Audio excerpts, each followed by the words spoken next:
child abuse prevention and mandatory CPS reporting. The purpose of this training is to recognize the signs of child abuse and neglect, identify students who may be at risk, understand legal reporting requirements, and know the district's reporting procedures. Every employee is a mandatory reporter. Texas law requires every school employee to report suspected abuse or neglect. It's important to remember you only need reasonable suspicion, you do not investigate, and you do not need proof. Your responsibility is to report immediately. There are different types of child maltreatment. Physical abuse is a physical injury that results in substantial harm to the child, or the genuine threat of substantial harm from physical injury to the child. Such injury is considered abuse regardless of whether the caretaker intended to hurt the child or not.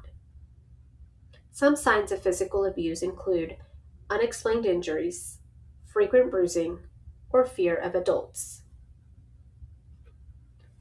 Sexual abuse includes fondling a child's genitals, penetration, incest, rape, sodomy, indecent exposure, and exploitation through prostitution or producing pornographic materials.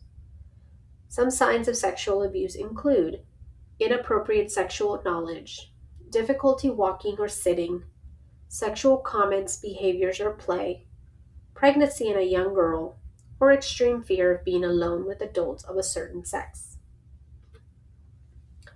Emotional abuse is mental or emotional injury that results in an observable and material impairment in a child's growth, development, or psychological functioning. It includes extreme forms of punishment, such as confinement, habitual scapegoating, belittling, and rejecting treatment of a child. Some signs of emotional abuse are extreme withdrawal, excessive fear, low self-worth, acting overly mature or immature for the child's age, and delays in physical or emotional development.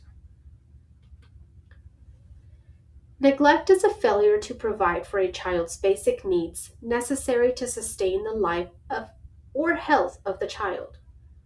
Excluding failure caused primarily by financial inability unless relief services have been offered and refused. Signs of neglect include poor hygiene, chronic hunger, inadequate supervision, frequent absences, lack of needed medical or dental care, and using alcohol or other drugs. There are students who are at an increased risk, and some of these students may have a difficult time telling an adult what happened.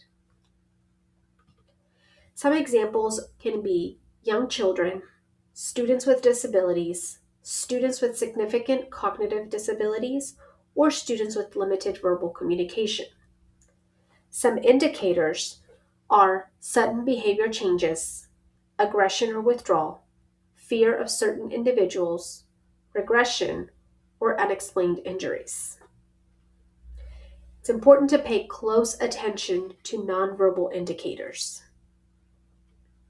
So, who is required to report?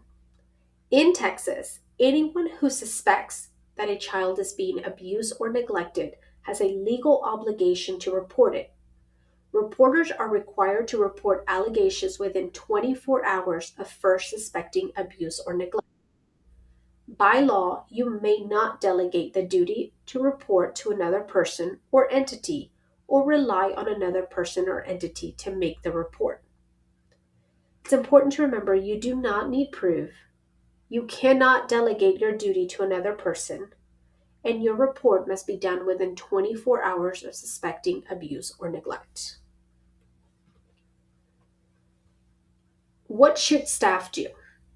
If you suspect abuse, first, ensure the student's immediate safety. Second, notify the campus counselor, social emotional behavior specialist, or SEBS, or your campus administrator. Third, make a report to CPS immediately or within 24 hours. And fourth, document according to your district procedures. Remember, notifying your principal does not satisfy the legal responsibility. You must report to CPS. Senate Bill 571 talks about the reporting law. It's important to remember to report immediately, that you must report no later than 24 hours. You must report it personally, maintain confidentiality, and know that failure to report can result in criminal penalties.